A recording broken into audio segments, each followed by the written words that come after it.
Hindi dahil kaya mong gawin, gagawin mo. Hindi dahil kaya mong bilhin, bibilhin mo. Pakaisipin niyo po yun. Napakagandang payo. Hindi dahil kaya nating gawin, ay gagawin na natin. At hindi dahil kaya mong bilhin, bibilhin mo.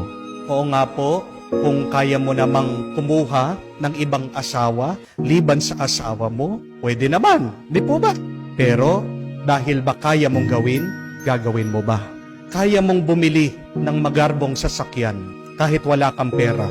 Anong gagawin mo? Pwede kang mangutang, pwede kang magnakaw, makakabili ka, makakakuha ka. Pero dahil kaya mo bang gawin, gagawin mo?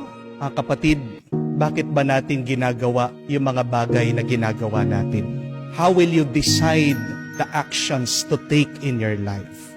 Is it because you can? I hope not. Because not everything that you can do is good. Kung meron ka mang gagawin sa iyong buhay, sana ito ay dahil ito ay mabuti at ito ay dahil kung sino ka, ikaw ay anak ng Diyos.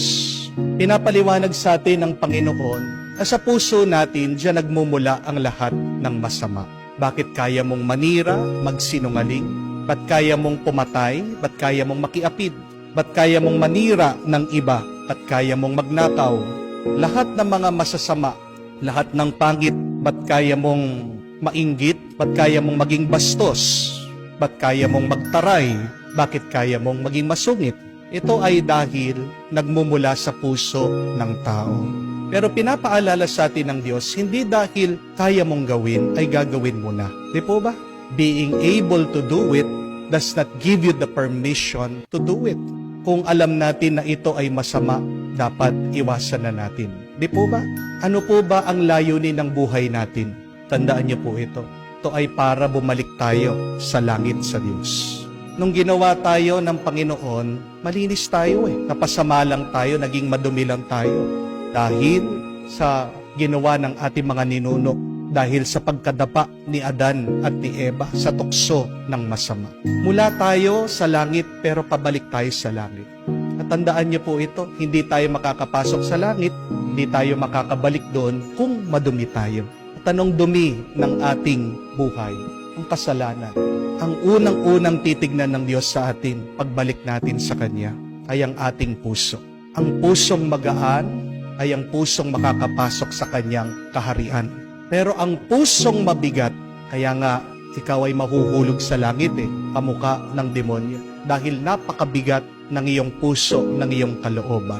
Yan yung tanong, how can we have a clean heart? Paano ba tayo magkakaroon ng malinis na puso? Napakaganda po ng turo ni Mother Teresa, sabi niya, a free heart is a clean heart. Ang malayang puso ay isang malinis na puso. Ano po ang kasalanan? Ang kasalanan ay ang pagkapit sa mga hindi makadiyos. Sin is an inordinate attachment.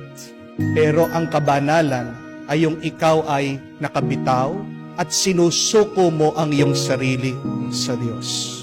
Kung bubuksan ng Diyos ang iyong puso, ano kaya ang Kanyang makikita? Ano yung mga bagay na hanggang ngayon hindi natin mabita-bitawan? Meron bang galit dyan? Meron bang lungkot? Meron bang takot?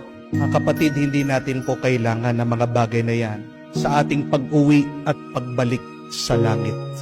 Ang masama, natututunan. Amen? Pero kung natutunan natin, pwede naman nating kalimutan. If you have learned bad habits, bad things in your life, you can unlearn them. Just learn to let it go. Pero wala tayong magagawa pag ang isang tao ayaw niyang bumitaw. Mga kapatid, wala naman talaga tayong ibang kailangan kung hindi ang Diyos. Amen? Nagkakasala tayo pag naniniwala tayo na may higit tayong kailangan kesa sa Diyos. Ano yung mga bagay na nandyan sa iyong puso na hindi mo babita-bitawan? Alisin mo na yan. Dahil yan ang nakakalabo sa iyong paningin. Remember, my dear friends, that your heart is your mirror. Kung ano man ang itsura ng iyong puso, yan ang iyong makikita at mararanasan sa mundo. Pag madumi ang iyong puso, ano ang tingin mo sa mundo? Pangit, napakahirap, napakabigat.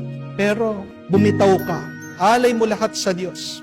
Humingi ka ng grasya ng Diyos na maging malinis at maging malaya ka sa kasalanan. Pag transparent, pag malinaw ang puso mo, anong makikita mo? Makikita mo ang Diyos, makikita mo ang mundo at karanasan, napakaganda, napakabuti, at makakakita ka din ng mga himala at pagpapala ng Diyos sa buhay na ito. Nung tayo ay ginawa ng Diyos, tayo'y malinis, nadumihan lang tayo. Pero ano ang trabaho natin? Ano ang layunin natin?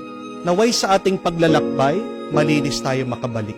Dalawa ang tulong sa atin para maging malaya, malinis tayo. Bumitaw, surrender all things to God, most especially surrender your sins to God. At secondly, ask the grace of God. Dahil ang Diyos lang ang makakapagbigay sa atin ng isang malinis na puso, isang bagong puso.